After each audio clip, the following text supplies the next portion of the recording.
कुछ काम न करने से तो काम करना बेहतर है। जो ज्यादा सोचता है वह ज्यादा फंसता है। इसलिए कम सोचो और हर वक्त अपने काम में व्यस्त रहो, तभी आप वर्तमान में जी पाओगे और सफलता आपको आसानी से प्राप्त हो जाएगी। जिंदगी आसान है, सिर्फ अपना नजरिया आसान बनाओ। बहुत पहले की बात है, एक शिल्पकार मूर्ति बनाने के लिए जंगल में पत्थर ढूंढने गया। वहां उसको एक बहुत ही अच्छा पत्थर मिल गया, जिसको देखकर वह बहुत खुश हुआ और कहा, यह मूर्ति बनाने के लिए बहुत ही सही है। जब वह आ रहा था तो उसको एक और पत्थर मिला। उसने उस पत्थर को भी अपने साथ ले लिया। घर जाकर उसने पत्थर को उठाकर अपने औजारों से उस पर कारीगरी करनी शुरू कर दिया।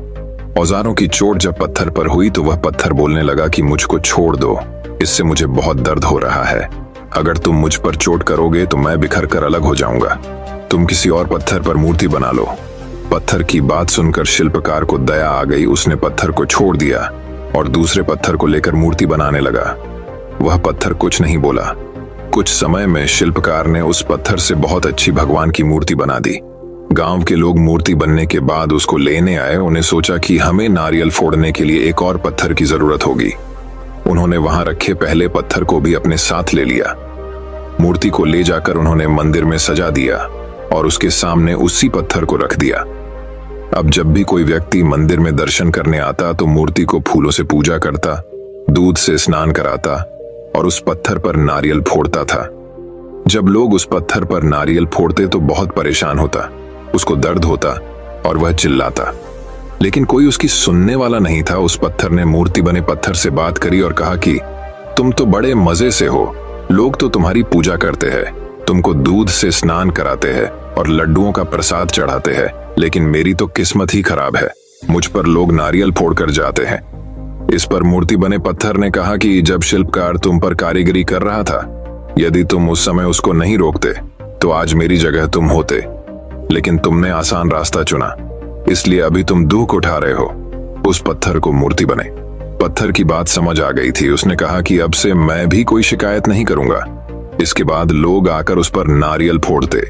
नारियल टूटने से उस पर भी नारियल का पानी गिरता और अब लोग मूर्ति को प्रसाद का भोग लगाकर उस पत्थर पर रखने लगे। सीख, हमें कभी भी कठिन परिस्थितियों से घबराना नहीं चाहिए। तो दोस्तों, अब चलिए हमारे दूसरे कहानी की शुरुआत करते हैं। क्या दूसरी कहानी पंचतंत्र की कहानी, जादुई पतीला। सालों पहले पीतल नगर में किशन नाम का एक किसान रहता था।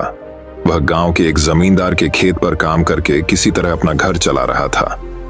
पहले किशन के भी खेत थे, लेकिन उसके पिता के बीमार होने के कारण उसे अपने सारे खेत बेचने पड़े। मजदूरी में मिलने वाले पैसों से पिता का इलाज कराना और घर का खर्च चलाना मुश्किल हो रहा था। वो हर दिन सोचता कि कैसे घर की स्थिति को बेहतर किया जाए। आज भी इसी सोच के साथ किशन सुबह सुबह जमींदार के खेत पर काम करने के लिए निकला। खुदाई करते समय उसकी कुदाल किसी धातु से टकराई और तेज आवाज हुई। किशन के मन में हुआ कि आखिर ऐसा क्या है यहाँ। उसने तुरंत उस हिस्से को खोदा तो वहां से एक बड़ा सा पतीला निकला। पतीला देखकर किशन दुखी हो गया। वो हर दिन सोचता कि कैसे घर की स्थिति को बेहतर किया जाए। आज भी इसी सोच के साथ किशन सुबह सुबह जमींदार के खेत पर काम करने के लिए निकला। खुदाई करते समय उसकी कुदाल किसी धातु से टकराई और तेज आवाज हुई। किशन के मन में हुआ कि आखिर ऐसा क्या है यहाँ। उसने तुरंत उस हिस्से को खोदा तो वहां से एक बड़ा सा पतीला निकला। पतीला देखकर किशन दुखी हो गया। किशन के मन में हुआ कि ये जेवरात होते तो मेरे घर की हालत थोड़ी सुधर जाती। फिर किशन ने सोचा कि चलो अब खाना ही खा लेता हूँ। किशन ने खाना खाने के लिए अपने हाथ की कुदाल उस पतीले में फेंक दी और हाथ मुंह धोकर खाना खाने लगा। खाना खत्म करने के बाद किशन अपनी कुदाल उठाने के लिए उस पतीले के पास पहुंचा। वहां पहुंचते ही किशन हैरान हो गया। उस पतीले के अंदर एक नहीं बल्कि बहुत सारे कुदाल थे। उसे कुछ समझ नहीं आया। तभी उसने अपने पास रखी एक टोकरी को भी उस पतीले में फेंक दिया। वो एक टोकरी भी पतीले के अंदर जाते ही बहुत सारी हो गईं। ये सब देखकर किशन खुश हो गया और उस जादुई पतीले को अपने साथ घर लेकर चला आया। वो हर दिन उस बर्तन में अपने कुछ औजार डालता और जब वो ज्यादा हो जाते तब उन्हें बाजार जाकर बेच आता। ऐसा करते करते किशन के घर की हालत सुधरने लगी। उसने इस तरह से बहुत पैसा कमाया और अपने पिता का इलाज भी करवा लिया। एक दिन किशन ने कुछ गहने खरीदे और उन्हें भी पतीले में डाल दिया। वो गहने भी बहुत सारे बन गए। इस तरह धीरे धीरे किशन अमीर होने लगा और उसने जमींदार के यहाँ मजदूरी करना भी छोड़ दिया। किशन को अमीर होते देख जमींदार मोहन को किशन पर शक हुआ। वो सीधे किशन के घर पहुंचा। वहां जाकर उसे जादुई पतीले के बारे में पता चला। उसने किशन से पूछा, तुमने ये पतीला कब और किसके घर से चुराया? डरी हुई आवाज में किशन बोला, साहब ये पतीला मुझे खेत में खुदाई के समय मिला था। मैंने किसी के घर चोरी नहीं की है। खेत में खुदाई की बात सुनते ही जमींदार ने कहा, ये पतीला जब मेरे खेत से मिला तो ये मेरा हुआ। किशन ने जादुई पतीला ना लेकर जाने की बहुत मिन्नतें की, लेकिन जमींदार मोहन ने उसकी एक नहीं सुनी। वो जबरदस्ती अपने साथ वो जादुई पतीला लेकर चला गया। जमींदार ने भी किशन की ही तरह उसमें सामान डालकर उन्हें बढ़ाना शुरू किया। एक दिन जमींदार ने अपने घर में मौजूद सारे गहने एक एक करके उस पतीले में डाल दिए और रातों रात बहुत अमीर हो गया। एकदम से जमींदार के अमीर होने की खबर पीतल नगर के राजा तक पहुंच गई। पता लगाने पर राजा को भी जादुई पतीले की जानकारी मिली। फिर क्या था, राजा ने तुरंत अपने लोगों को भेजकर जमींदार के यहाँ से वो पतीला राजमहल मंगवा लिया। राजमहल में उस जादुई पतीले के पहुंचते ही राजा ने अपने आसपास मौजूद सामान को उसमें डालना शुरू किया। सामान को बढ़ता देखकर राजा दंग रह गया। होते होते आखिर में राजा खुद उस पतीले के अंदर चला गया। देखते ही देखते उस पतीले से बहुत सारे राजा निकल आए। पतीले से निकला हर राजा बोलता, मैं पीतल नगर का असली राजा हूं, तुम्हें तो इस जादुई पतीले ने बनाया है। ऐसा होते होते सारे राजा आपस में लड़ने लगे और लड़कर मर गए। लड़ाई के दौरान वो जादुई पतीला भी टूट गया।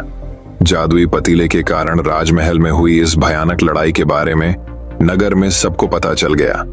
इस बात की जानकारी मिलते ही मजदूर किशन और जमींदार मोहन ने सोचा, अच्छा हुआ कि हमने उस जादुई पतीले का इस्तेमाल सही से किया। उस राजा ने अपनी मूर्खता के कारण अपनी जान ही खो दी। कहानी से सीख, जादुई पतीले की कहानी से दो सीख मिलती हैं।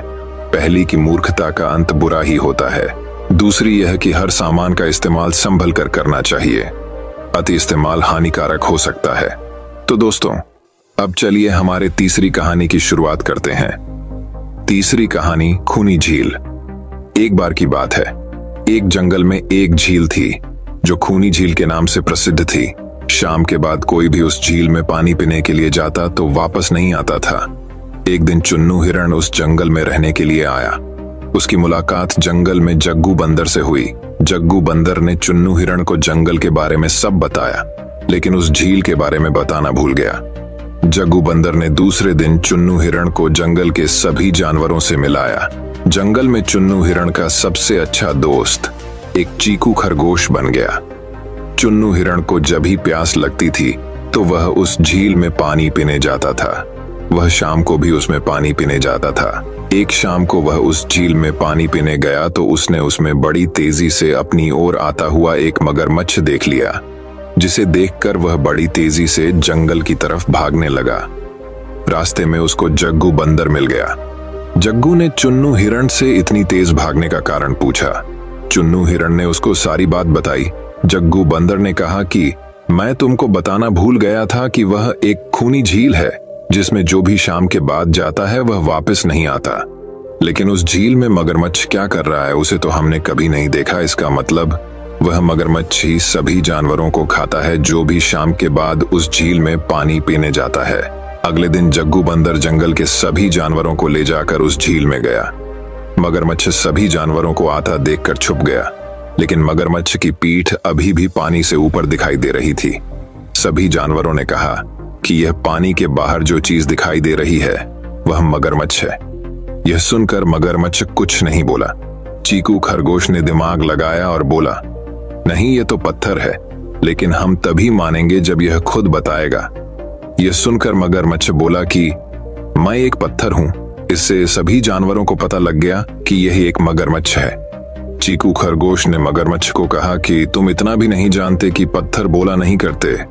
इसके बाद सभी जानवरों ने मिलकर उस मगरमच्छ को उस झील से भगा दिया और खुशी खुशी रहने लगे। सीख, इस कहानी से हमें यह सीख मिलती है कि यदि हम किसी भी मुसीबत का सामना बिना घबराए मिलकर करते हैं तो उससे छुटकारा पा सकते हैं।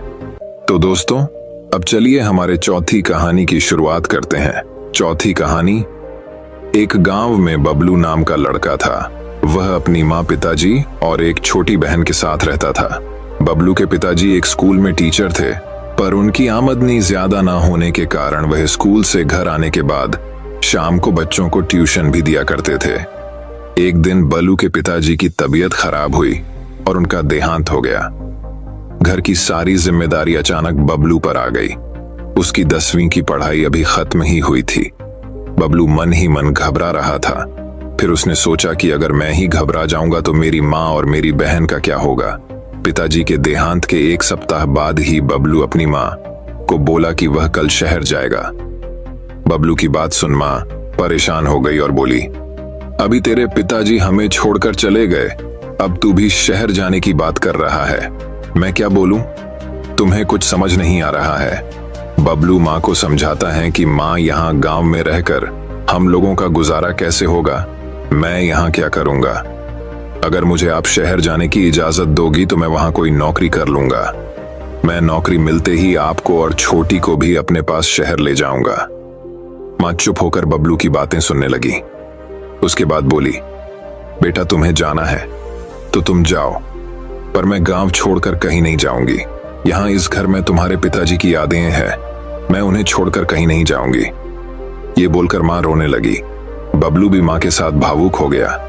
फिर उसने जैसे तैसे अपने आप को संभाला और माँ को समझाने लगा, माँ आप उदास मत हो, मैं आपकी मर्जी के बिना कहीं भी नहीं ले जाऊंगा।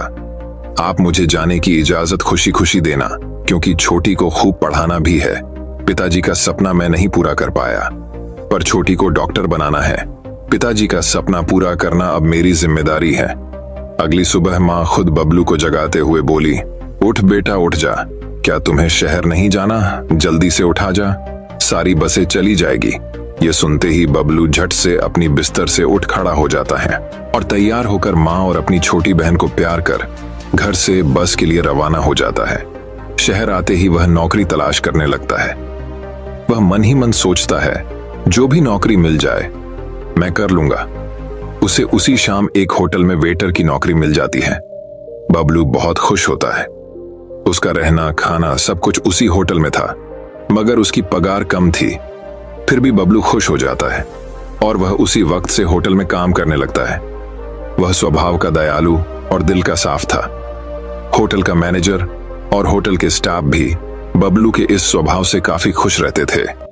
उसके इस स्वभाव के कारण होटल में आए ग्राहक बबल के इस व्यवहार से खुश होकर टिप भी अच्छी दिया करते थे। बबलू अपनी नौकरी से बहुत खुश था। उसे रोज का करीब 2.5 से भी ज्यादा टिप मिल जाया करता था। वह अपनी जरूरत भर पैसे रख सारे पैसे गांव अपनी माँ के पास भेज दिया करता था।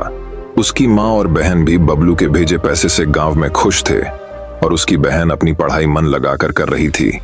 एक दिन की बात है, होटल के मैनेजर ने सारे स्टाफ को एक जगह बुलाकर बोल दिया कि कल से ये होटल बंद हो रहा है, अब नहीं खुलेगा। आज रात तुम लोग यहाँ रुक सकते हो, पर सुबह होते ही सभी लोग होटल खाली कर चले जाना। बबलू के साथ सभी स्टाफ ने पूछा कि होटल बंद क्यों कर रहे हैं? हमारा क्या होगा? हम कहां जाएंगे? मैनेजर नजरें झुकाकर बोला कि मालिक इस जगह पर अब पिज्जा हट खोल रहे हैं और उन्हें पढ़े लिखे और जो कंप्यूटर जानते हैं ऐसे स्टाफ चाहिए। सब लोग चुप हो गए और अपने अपने कमरे में चले गए। रात भर कोई भी स्टाफ नहीं सोया। सुबह होते ही सब होटल छोड़कर जब जा रहे थे तो मैनेजर ने सबको रुकने के लिए बोला। उसके बाद मैनेजर ने बोला, उदास मत हो, मेरी भी नौकरी चली गई है। मुझे तो इस उम्र में कहीं नौकरी भी नहीं मिलेगा। मैंने सारी उम्र इस होटल में गुजार दी, मेरा तो कोई अपना भी नहीं जिसके पास मैं जाऊं। यही सब सोचकर कल रात मैं होटल के मालिक के पास गया तो मुझे कुछ पैसे दिए हैं। इस पैसे पर अकेला मेरा हक नहीं हो सकता, इसलिए इसे हम आपस में बांट लेते हैं।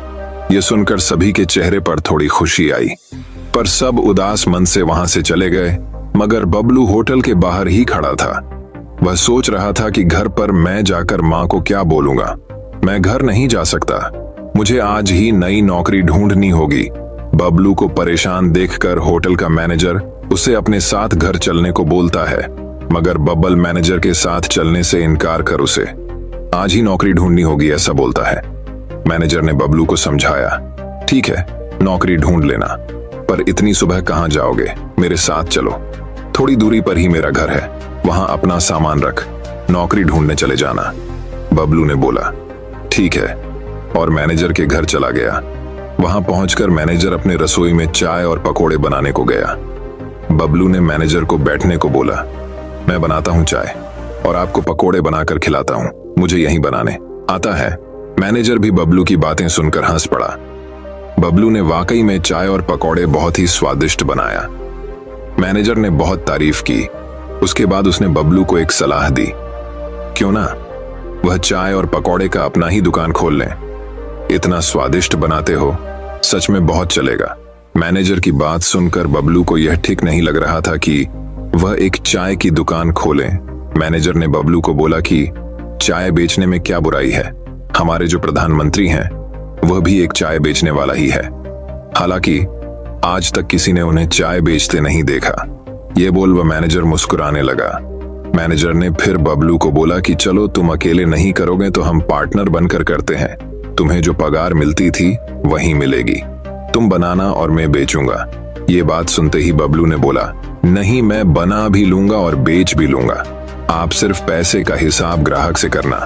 दोनों चाय और पकौड़े खाकर घर से बाजार में दुकान की तलाश। मैं गए, उन्हें एक दुकान भी मिल जाती है जिसका किराया वो दोनों आराम से दे पाए। मैनेजर ने बबलू को बोला, तुम मेरे साथ मेरे ही घर में रुक जाना और तुम्हें अगर रुकने में कोई तकलीफ हो तो जो मर्जी साथ में रहने का किराया भी दे देना। ये बोलकर मैनेजर हंसने लगा। बबलू ने फिर कुछ नहीं बोला और मैनेजर के साथ उसके घर में ही रहने लगा। अगले दिन से ही दोनों ने अपनी चाय और पकोड़े की दुकान खोल ली। सचमुच इनकी दुकान चल पड़ी। रोज 3 से 4 हजार तक के चाय और पकोड़े बेचने लगे। धीरे धीरे उन्होंने अपनी दुकान और बड़ी कर ली और जो भी स्टाफ होटल के उनके जानने वाले थे, बबलू ने उन्हें भी अपनी ही दुकान में काम करने के लिए बुला लिया। सब खुश थे क्योंकि सभी को फिर से एक साथ काम करने का मौका मिला। इस कहानी से हमें यह शिक्षा मिलती है कि कभी भी कितनी भी परेशानी में आप हो, हिम्मत मत हारो और अपने जानने वाले को परेशानी में कभी भी अकेला मत छोड़ो। सबके पास एक ना एक हुनर ऐसा होता है जो किसी और के पास नहीं होता। बस हमें अपनी और आपने जानने वालों की उस हुनर को पहचान उन्हें बताना होता है। उसके बाद उसे आगे बढ़ने से कोई नहीं रोक सकता। तो दोस्तों, अब चलिए हमारे 5वीं कहानी की शुरुआत करते हैं। 5वीं कहानी। वही अब एक और कहानी की शुरुआत कुछ इस प्रकार होती है। सिद्धि मांत्रा के ज्ञान से राजा हमेशा खुश रहते थे। राजा ने तभी सिद्धि मांत्रा को अपने राज्य में बहुत सी सुख सुविधाएं प्रदान की थीं। सिद्धि मांत्रा का विवाह एक बहुत ही सुंदर कन्या से हुआ था और कुछ ही वर्ष के बाद उसे एक बहुत प्यारा बेटा हुआ जिसका नाम उसने मानिक रखा था। मानिक धीरे धीरे बड़ा हुआ तो उसमें बेहद बुद्धि और ज्ञान अपने पिता के जैसा ही प्राप्त कर रखा था। वह अपने माँ और पिताजी के साथ साथ उस राज्य के राजा का भी बेहद ही प्रिय था। उस राज्य में उसे अपने पिता के जैसा ही सम्मान मिलता था। इतना प्यार और सम्मान इतने कम उम्र पर ही उसने प्राप्त कर लिया था। पर मानिक में एक बुराई भी थी। वह किशोर अवस्था से ही जुआ खेलने लगा। वह सदा ऊंची बोली लगाता और अक्सर ही हार जाता। उसने अपने माता पिता की संपत्ति धीरे धीरे जुए में लुटा दी। गांव के लोगों से उधार ले लेकर भी उसने जुआ की भेंट चढ़ा दिए। सिद्धि मांत्रा ने बहुत प्रयत्न किया कि उसका बेटा बुरी आदतें छोड़ दे, लेकिन उसके सारे प्रयास बेकार गए। जब मानिक से लोग उधार चुकाने के लिए बोलने लगे तो उसने अपने पिता से विनती की वह उसके लिए कुछ करें, क्योंकि उनके पास तो अनेकों सिद्धवियां हैं। पुत्र से मिले दुख से सिद्धि मांत्रा बहुत दुखी थे, पर अपने पुत्र को इस तरह कष्ट में वह नहीं देख पा रहे थे। सिद्धि मांत्रा अपने गांव के साथ साथ पड़ोस के गांव में भी पूजा पाठ करवाने जाना शुरू कर दिया। सिद्धि मांत्रा एक दिन सोच रहे थे, इतना धन इकट्ठा तो मैं इस जन्म में नहीं कर सकता, इतना उधार उनके पुत्र ने सबसे लिया हुआ है। यही विचार करते करते एक रात सिद्धि मांत्रा की आंख लग गई। आंख लगते ही वह सपना देखने लगे कि पूर्व दिशा में एक ज्वालामुखी पर्वत है। पर्वत की गहराई में खजाना छिपा हुआ है। इस खजाने की निगरानी एक सौंप जिसका नाम नागा बेसुकी के जिम्मे है। यदि तुम वहां और नागा बेसुकी से विनती करो तो वह जरूर तुम्हारी मदद करेगा। सुबह होते ही सिद्धि मानतारा ने जो रात को सपना देखा था, उस सपने के बारे में अपनी पत्नी को बताया। उसकी पत्नी ने उसे सलाह दी, जाके देखने में क्या हर्ज है। चलो मैं भी आपके साथ चलती हूँ। आखिर जो हमारी दशा है उसमें दोष तो मेरा भी है। हमने बचपन में अपने बेटे को इतना लाड प्यार दिया कि आज वह ऐसा हो गया है। हमने अपने बेटे को ज्ञान की सारी बातें बताई, मगर हमने सामाजिक शिक्षा नहीं दी, जिसके कारण आज वह ऐसा है। उन दोनों ने आपस में विचार कर घर से निकल गए।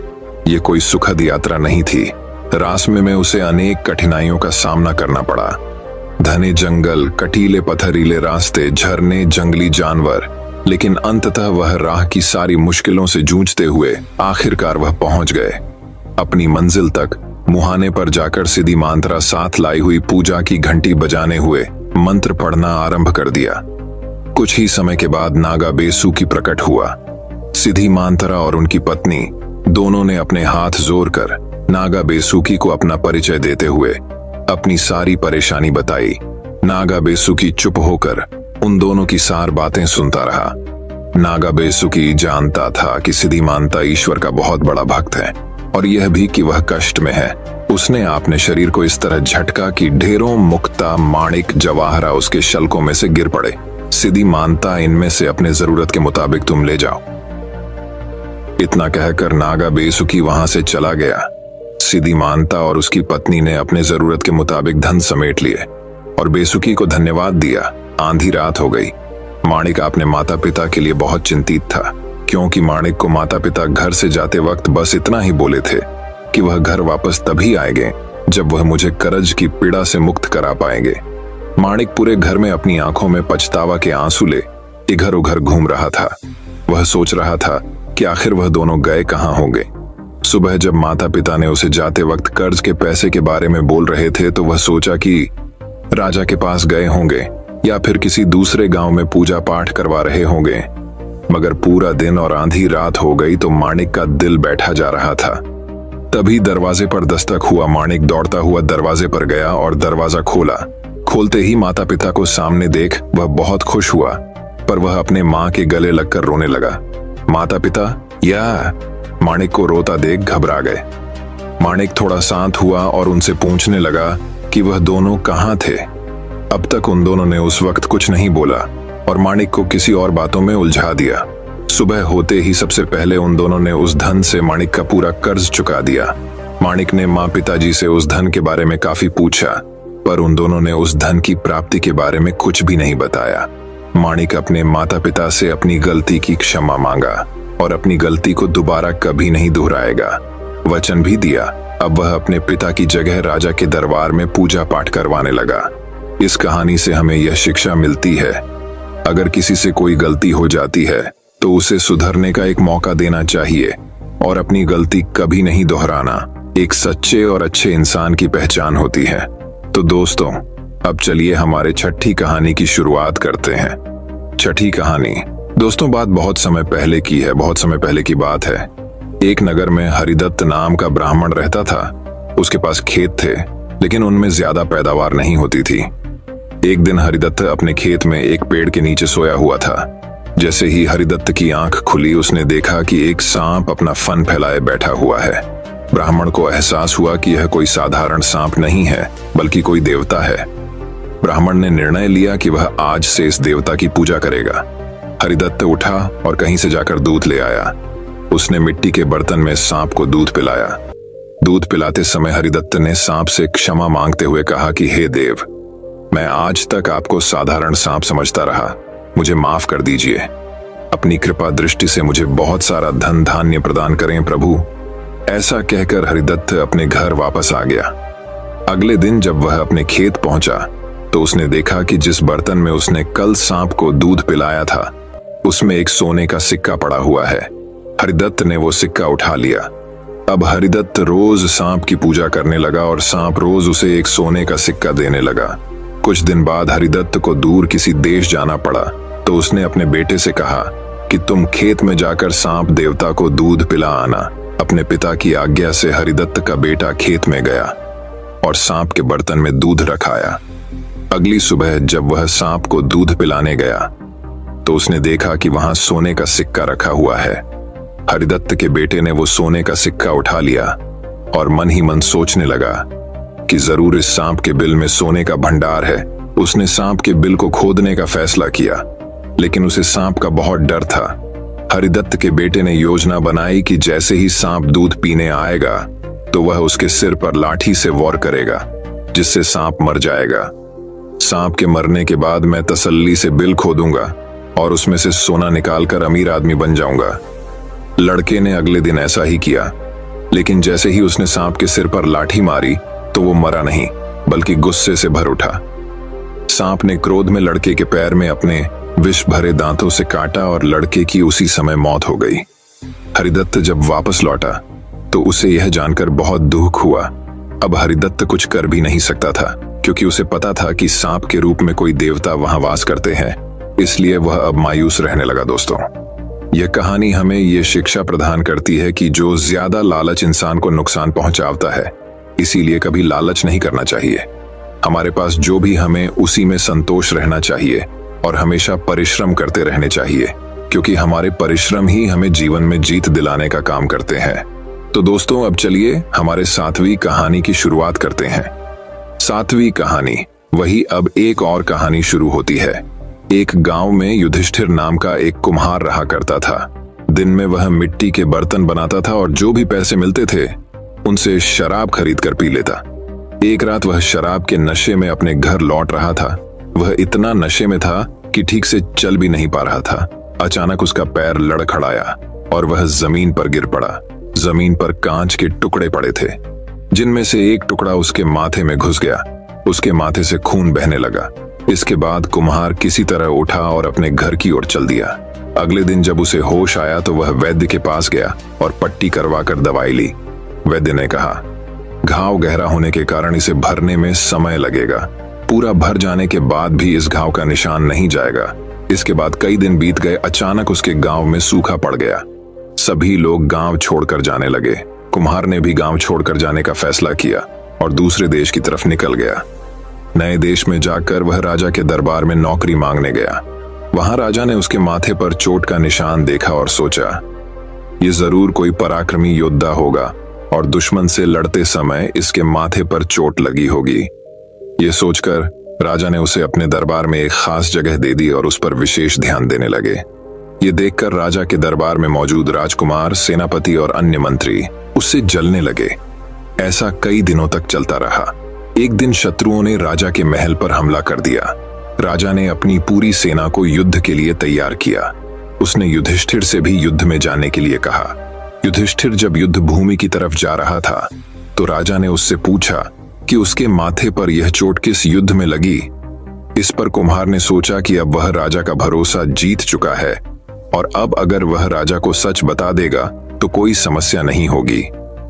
यह सोचकर उसने राजा ने कहा, राजन, मैं कोई योद्धा नहीं हूं, मैं तो एक साधारण सा कुम्हार हूं।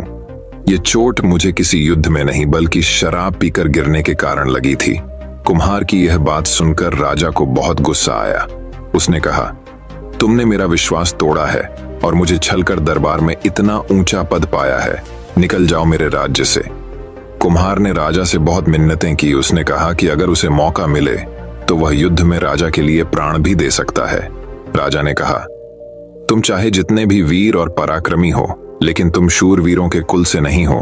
तुम्हारी हालत शेरों के बीच रहने वाले उस गीदड़ की तरह है जो हाथी से लड़ने की जगह उससे दूर भागने की बात करता है।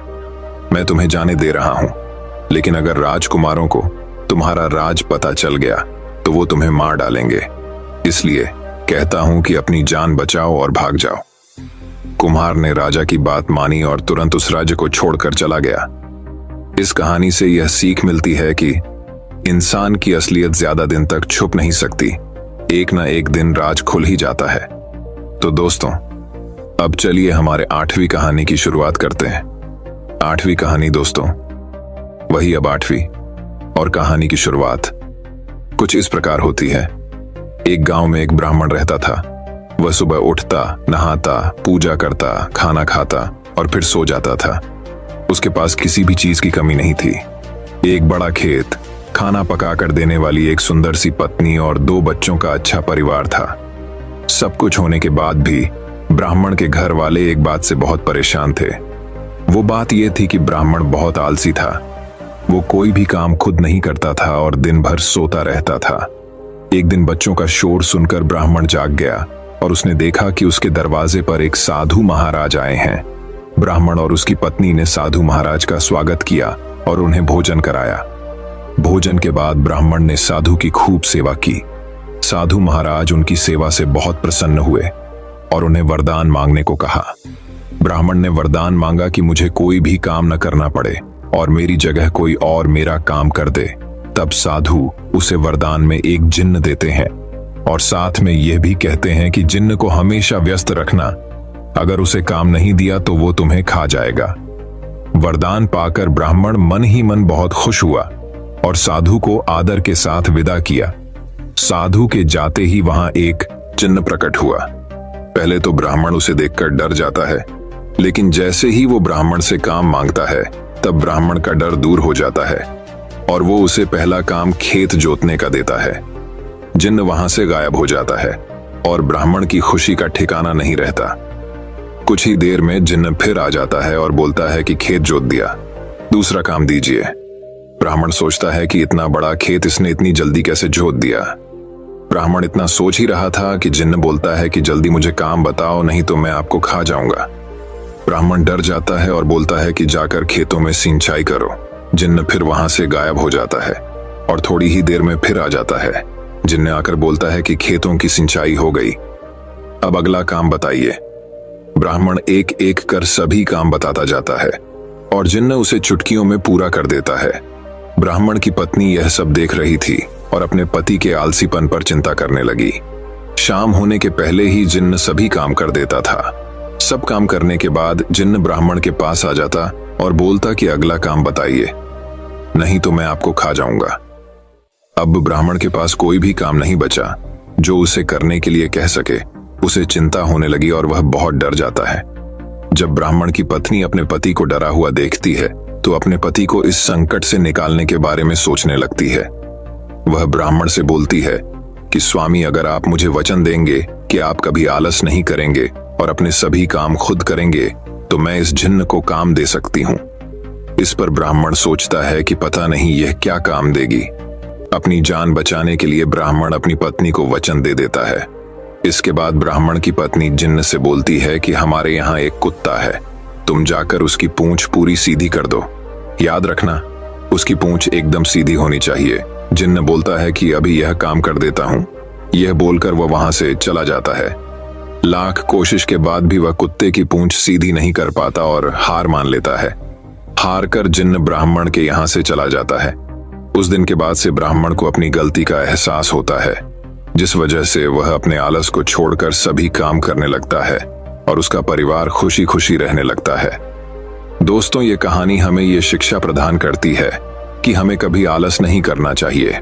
आलस करने से हम मुसीबत में फंस सकते हैं, इसीलिए हमें आलस छोड़कर अपना काम खुद ही करना चाहिए। दोस्तों, मैं उम्मीद करता हूं कि यह कहानी सुनने से आपके जीवन में अच्छे बदलाव आए होंगे। आपको इस वीडियो से क्या सीखने मिला ये कमेंट करके जरूर बताएं और अपने परिवार, दोस्तों या आपके करीबी इंसान के साथ ये कहानी शेयर करके उन्हें भी इस ज्ञान से परिचित करवाएं। बाकी अगर आपको यह वीडियो दिल से अच्छी लगी हो तभी इस वीडियो को लाइक कर देना और आपने अब तक इस चैनल को सब्सक्राइब न किया हो तो चैनल को सब्सक्राइब भी जरूर कर देना। आपका हर दिन शुभ हो और खुशियों से आपका जीवन भरा रहे। धन्यवाद। नमो बुद्धाय।